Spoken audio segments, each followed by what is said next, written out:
Okay, so we're back on the bike here. The siding is still beside us. We're just slowly kind of making our way through here. We're just trying to keep our eyes open if we see something. Again, because I have no clue where anything could potentially be. That is the joy of doing these hikes like this.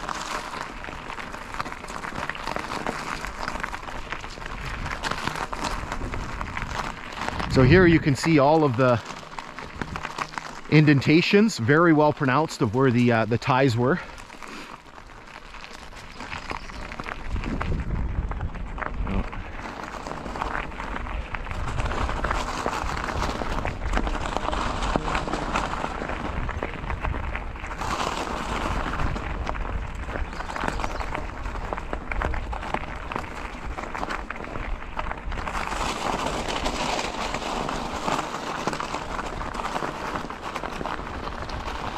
And here the siding just continues on.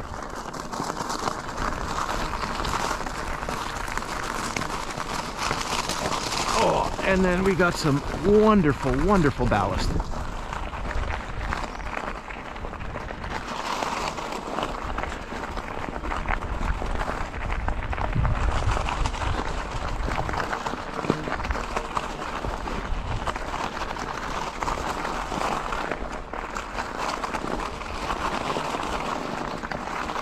There's a telegraph pole in there.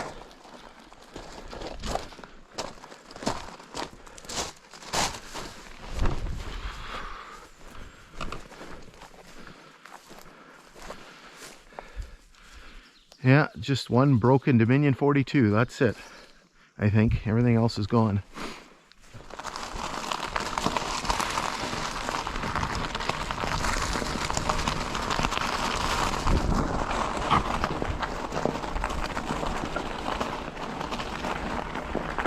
So the siding here just continues.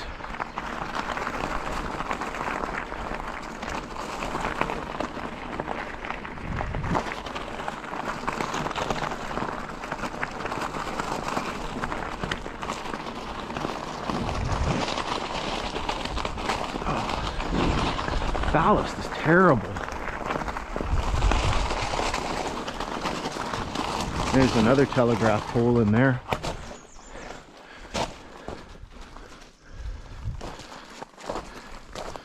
Go have a look. Just gotta watch, it's a little swampy in here.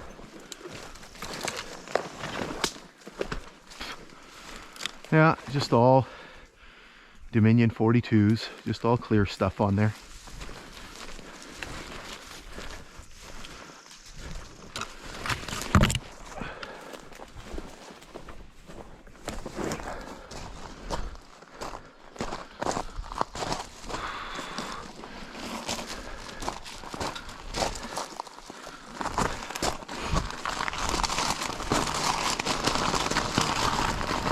So here the siding comes to an end.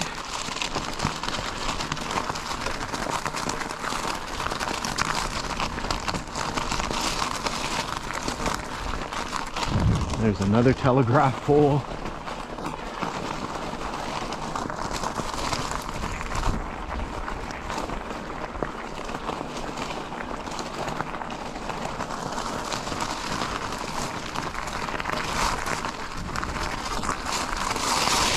Oh man, ballast is killing me. So there's Noah waiting for us at 33.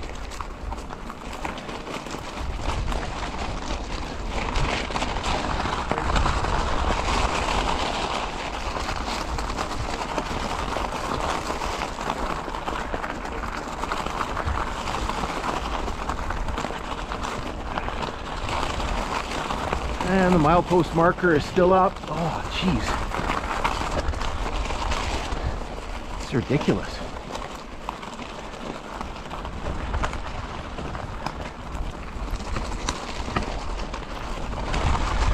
There's a fish plate bolt.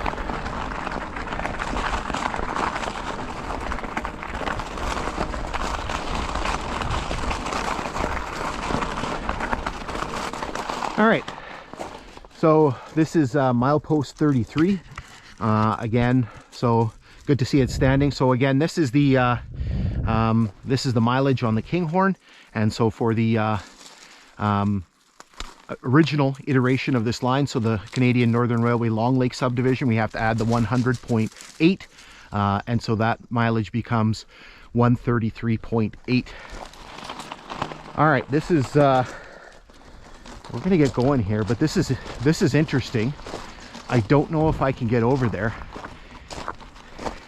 In the opening over there, there's a cross. We were gonna scoot ahead. Looks like there's a little clearing here.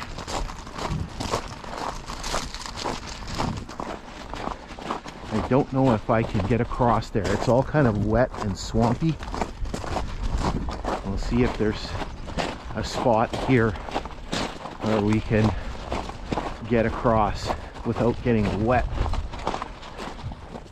All right, so we made our way across. It wasn't easy. It's kind of a little bit swampy in there. So it was in fact a cross here. I thought it was something a little bit older, but it actually is a more modern grave. And so you can see the name here.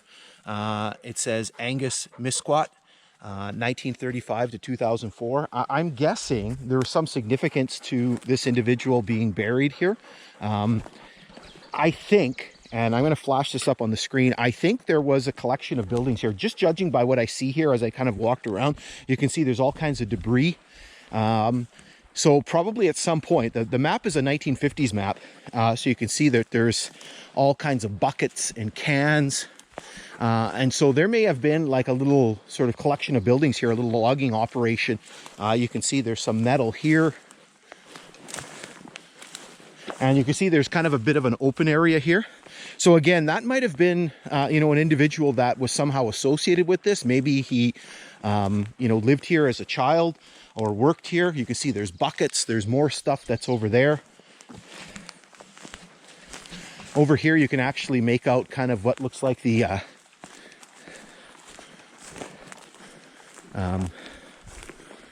berm of a building. So here you can see something metal here, and then more metal here. Looks buckets and barrels, and here you can see more. The mosquitoes are just terrible here.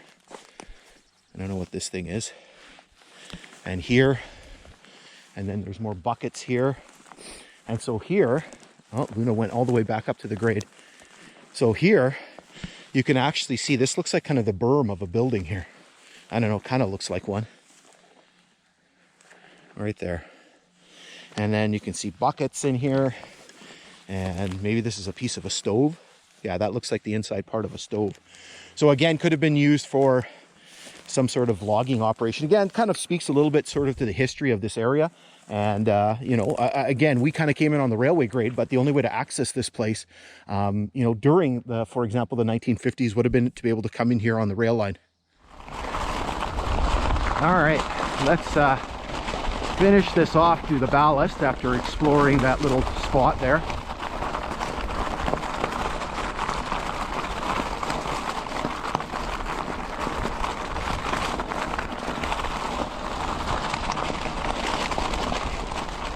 This is awful.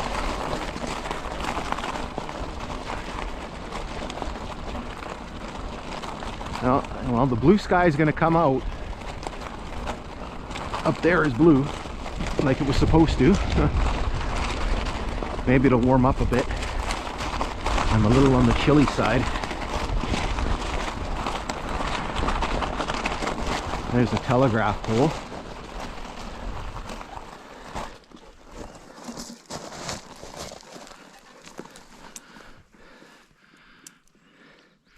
I just see clear ones. That's it.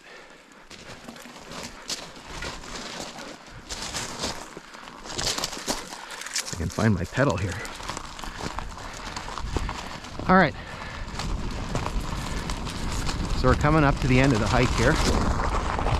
So this is actually We've left Wild Goose Lake behind. This is Scroll Lake. There's another pole there.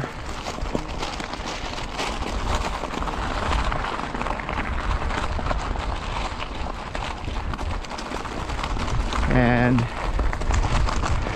this is where we're going to conclude our hike for today at this this bridge crossing. We were actually going to stop at milepost 33, but I decided to just go all the way. Makes a little bit more sort of defined stopping point.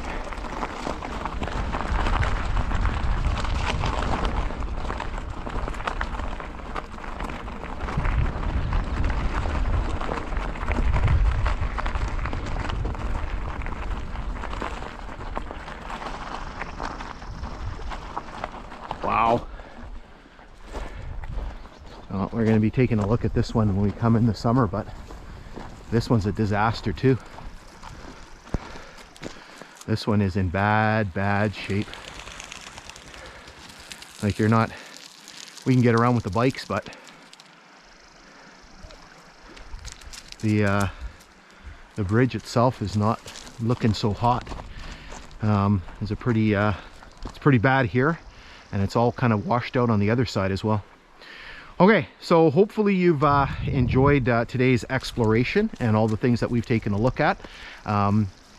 As I mentioned, we are going to come back and be doing this section. This section we are going to be doing in the summer, and so we're gonna come. We're gonna try to come by boat if we can through Scroll Lake and come into here and do this hike. Good thing, like I said, we have bikes. If you don't have a bike, there's no way you're getting around this this disaster that's here. And so anyway, so we'll be back just as soon as we can with more exploration. So please stay tuned for those.